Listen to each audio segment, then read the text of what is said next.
nagyayabang mga bata at para din sa kaalaman ng iba. Ganyang edad, dumadayo ko ng freestyle battle, 30 matira isa. Ang sarap, pagtapos ng laban, lahat ng mata sa'yo nakatuon.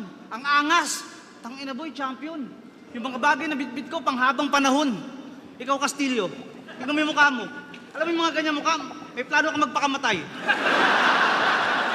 Wag!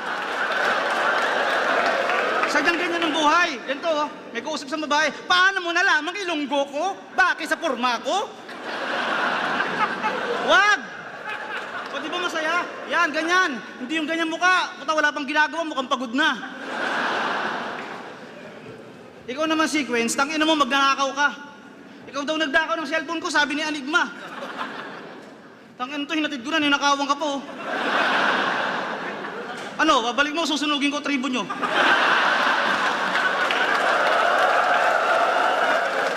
Ikaw naman, C9, mukha kang tirador na imbalsamador. Pag walang patay, yung formalin, ginagawa nyong emperador. Ayos, tol. Siguro paglasing, diretso higa sa ataol. Uy! Prince Rhyme, sa Gentry, siya yung idol ng mga bata. Madali lang hanapin yung matakaw na mama. Laging tambay sa kanto, kahit walang hinihintay. Nauuna pa sa tanod pag may pagkain sa barangay.